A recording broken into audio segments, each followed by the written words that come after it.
আসসালামু আলাইকুম। নতুন একটি বিতর্কের সৃষ্টি করলেন নিঃসন্দেহে সরকারের আইন উপদেষ্টা অধ্যাপক ডক্টর আসিফ নজরুল। তিনি সেনাপ্রধানকে জ্ঞান দিতে চেয়েছেন, জ্ঞান দিয়েছেন। সেনাপ্রধানের কোন কোন জায়গায় কথা বলা উচিত সে বিষয়ে তিনি নির্দিষ্টভাবে মনে করে দেওয়ার চেষ্টা করেছেন। এবং আমি মনে করি যে বিষয়ে ডক্টর আসিফ নজরুল জ্ঞান দেওয়ার চেষ্টা করেছেন আমাদের সেনাপ্রধান জেনারেল ওয়াকারুজ্জামানকে, সেক্ষেত্রে যারা কদিন আগে সেনাবাহিনীকে দেশের সাধারণ মানুষের মুখোমুখি অবস্থান করাতে একটা চক্রান্ত সৃষ্টি করেছিল, ষড়যন্ত্র করছিল, দেশে যুদ্ধাবস্থার সৃষ্টির একটা অপচেষ্টা তাদের ছিল, সেই উগ্রবাদী গোষ্ঠী এবং বৈষম্যবিরোধী ছাত্র আন্দোলনের কোনো নেতা বা সরকারের অন্যান্য কোনো উপদেষ্টার পক্ষ অবলম্বন করেছেন। নিঃসন্দেহে এটুকু আমি বলতে পারি। তিনি বেশ কিছুদিন পরে টক শোতে অংশ নিয়েছিলেন চ্যানেল আয়ের একটি অনুষ্ঠানে। সেখানে সেনাপ্রধানের বিষয়ে বেশ কিছু প্রশংসা করার চেষ্টা করেছেন। প্রথম দিকে তিনি বলেছেন এই মুহূর্তে সেনাপ্রধান দুটি বিষয়ে তার আগ্রহ প্রকাশ করছেন, আমরা স্পষ্টত বুঝতে পারছি। একটি হচ্ছে কি, দেশে যাতে কিছুটা হলেও সংস্কার হয়, আর একটা হচ্ছে যত দ্রুত দেশে একটি নির্বাচন অনুষ্ঠান করা যায়। এবং সেনাপ্রধান যে মনে করছেন, যে আশঙ্কা করছেন, যত বিলম্ব হবে নির্বাচনে তত দেশি বিদেশি ষড়যন্ত্র পোক্ত হবে, দেশি বিদেশি চক্রান্তের সৃষ্টি হবে। এবং সেনাপ্রধান চান না যে সেনা সদস্যদেরকে খুব বেশি দিন ব্যারাকের বাইরে রাখতে। এই কথাগুলো তিনি বলেছেন। কিন্তু একটা পর্যায়ে গিয়ে তিনি বলছেন, ডক্টর আসিফ নজরুল, যে আমি ব্যক্তিগতভাবে মনে করি সেনাপ্রধান একটি বিষয় নিয়ে কথা না বললে ভালো হয়। তা হচ্ছে কোনটি? অংশগ্রহণমূলক নির্বাচনের বিষয়ে। সেটি বললে কি হবে, যে এসব নিয়ে কথা বললে সমালোচনার সৃষ্টি হবে। বাহিনী চিফ যদি এসব বলে সমালোচকদের ইনভাইট করেন তাহলে এটা দেশের জন্য ভালো নয়। দর্শক বুঝতে পারছেন তো কোন বিষয়ে মুখ বন্ধ রাখতে বলছেন সেনাপ্রধানকে? প্রশ্ন হচ্ছে, সেনাপ্রধান কেন ইনক্লুসিভ নির্বাচনের বিষয়ে কথা বলবেন না? এবং গত 25 ফেব্রুয়ারি তিনি এই ইনক্লুসিভ নির্বাচনে কথা বলতে গিয়ে এবং বিডিআর হত্যাকাণ্ডের কথা বলতে গিয়ে একটি বিশেষ গোষ্ঠী দ্বারা আক্রান্ত হয়েছেন সমালোচনার। সেই কথাগুলো আসিফ নজরুলের মুখ থেকে বের হলো কি কারণে, কি উদ্দেশ্যে? সেনাপ্রধান ইনক্লুসিভ নির্বাচনের বিষয়ে কথা বলবেন না তো কে বলবেন এই মুহূর্তে? আমি যেটুকু সুজা সবটা মনে করি, সবাই তো স্বার্থের সংঘাত রয়েছে এবং বিভিন্ন বিষয়ে স্বার্থ সংশ্লিষ্টতা রয়েছে। 5 আগস্ট অভ্যুত্থানের দিন সেনাপ্রধান তো তার নিজের উপর পুরো দেশবাসীকে আস্থা রাখতে বলেছিলেন। কি জন্য আস্থা রাখতে বলেছিলেন? একটা গণতান্ত্রিক উপায়ে দেশকে উত্তরণের জন্য। এবং তার যে অব্যক্ত কথাগুলো সেগুলো তো আমরা বুঝি, যাতে আর কোনো ধরনের পুরনো সংস্কৃতি ফিরে না আসে। এবং তারই ধারাবাহিকতা একটি অংশগ্রহণমূলক নির্বাচন। অথচ তিনি কেন অংশগ্রহণমূলক নির্বাচনের কথা বলছেন? এই জন্য এই বিষয়গুলো সমালোচনার শিকার হতে পারে। তাই দয়া করে এই কথাগুলো বলবেন না। বাহ, কি সুন্দর কথা।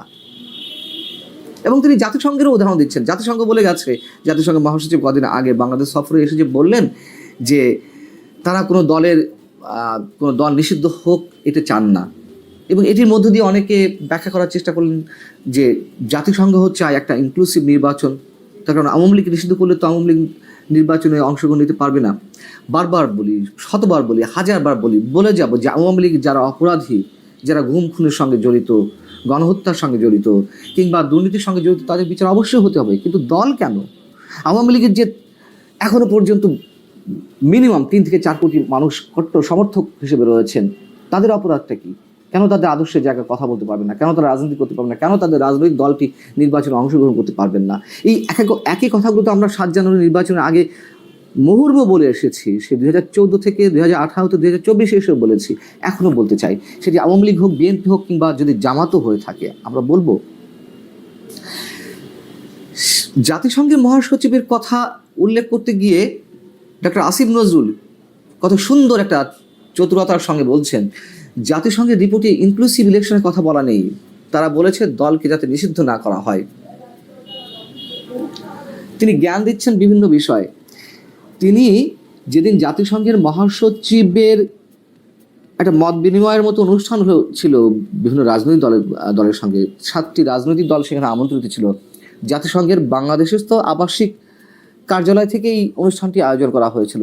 সেখানে কোন এখতিয়ারের মধ্যে থেকে আসিফ নজরুল সেই অনুষ্ঠানটি পরিচালনা করেন? জাতিসংঘের কান্ট্রি অফিস দ্বারা যেই অনুষ্ঠানটি আয়োজন করা হয়েছে সেটা তো পরিচালনা করবে তারা, তাদের যে কোনো প্রতিনিধি। আসিফ নজরুল সরকারের আইনি উপদেষ্টা বা মন্ত্রী হয়ে কেন তিনি সেই প্রোগ্রামটি কন্ডাক্ট করবেন? এবং সেই প্রোগ্রাম নিয়ে অনেক বেশি সমালোচিত হয়েছে। আমি নিজেও একটি কন্টেন্ট করেছি, সেখানে মির্জা ফখরুল ইসলাম আলমগীরের মতো মানুষদেরকে 2 থেকে 3 মিনিটের বেশি কথা বলতে দেওয়া হয়নি। রুহিন হাসান প্রিন্সদের মতো মানুষদেরকে, মাহমুদুর রহমান মান্নাদের মতো মানুষদেরকে কথা বলার সুযোগ দেওয়া হয়নি। সেখানে ছাত্রদের জন্য স্পেশাল টাইম বরাদ্দ দেওয়া হয়, তারা অনেক দেরিতে যাওয়ার পরেও। ডক্টর আসিফ নজরুল এখন জ্ঞান দিতে আসছেন সেনাপ্রধানকে, এবং তিনি বলছেন যে বৈষম্য বিরোধী ছাত্রদের নিয়ে গঠিত নতুন রাজনৈতিক দল জাতীয় নাগরিক পার্টির প্রতি সরকারের আশীর্বাদ রয়েছে কিনা, এমন একটি প্রশ্নের জবাবে তিনি বলছেন, আমি গ্যারান্টি দিয়ে বলতে পারি আমাদের উপদেষ্টা পরিষদের কেউ ছাত্রদের রাজনৈতিক দলের সঙ্গে যুক্ত হবে না। ডাহা মিথ্যা কথা, আমরা দেখছি না। উনি বললেন, উনি যা বলবেন তা সত্য হয়ে যাবে, আমরা সেটি মেনে নেব, প্রশ্নই ওঠে না। একেবারে উজ্জ্বল দৃষ্টান্ত আমাদের সামনে একের পর এক যা স্থাপিত হচ্ছে, আমরা সেগুলো সব বাদ দিয়ে ওনার কথা মনে করব। আর উনি বলছেন যে যদি এটি না হয় তাহলে আমার সারা জীবনের জাজমেন্ট ভুল। আপনি তো ভুল ডক্টর আসিফ নজরুল, আপনার জাজমেন্ট বিভিন্ন ক্ষেত্রে ভুল। কেন মন্তব্য করেছেন না, একটি ভিডিও ভাইরাল হয়েছে, এরকম অসংখ্য ভিডিও আপনার আছে। আপনি বলেছেন যে বঙ্গবন্ধুর মতন একজন নেতা বাংলাদেশে থাকতে সেই দেশের নাগরিক হিসেবে আমি গর্ববোধ করি, এই মন্তব্য করেছেন। সেই বঙ্গবন্ধুর ছবি যখন বঙ্গভবন থেকে ঔদ্ধত্যের সঙ্গে আপনারই এক সহকর্মী উপদেষ্টা পরিষদের সে নামিয়ে ফেলেন, টু শব্দটি উচ্চারণ করেন না। সেই বঙ্গবন্ধুকে ফ্যাসিবাদের জনক হিসেবে আখ্যা দেওয়া হচ্ছে দেশের, টু শব্দটির উচ্চারণ করেন না।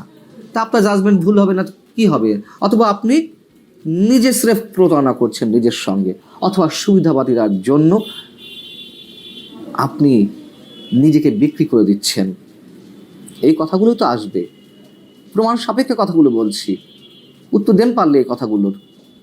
আপনি এখন সেনাপ্রধানকে জ্ঞান দিতে আসেন এবং প্রকারান্তরে সেই উগ্র মৌলবাদী গোষ্ঠীর বা যে উচ্ছৃঙ্খল তুমুলভাবে ইন্ধনদাতা একটি যুদ্ধাবস্থার অথবা সেনাবাহিনীকে মুখোমুখি দাঁড় করার যে একটা চক্রান্ত, তাদের সেই চক্রান্তের পরিকল্পনাকারীদেরকে প্রকারান্তরে সমর্থন দিচ্ছেন। তারা বলছিল না, সেনাপ্রধান বলারকে ভুইফর কত সংগঠনের নেতারা হাত উঁচিয়ে, আঙুল উঁচিয়ে সেনাপ্রধানের উদ্দেশ্যে বলছিল, তুমি কে সেনাপ্রধান এইসব বিষয়ে মন্তব্য করার? এখন তাদেরকে সমর্থন করা হলো, কি জন্য সমর্থন করা হচ্ছে সেগুলো তো আমরা বুঝি না, বুঝার কিছু নেই। আল্লাহ হাফেজ, ভালো থাকুন সবাই।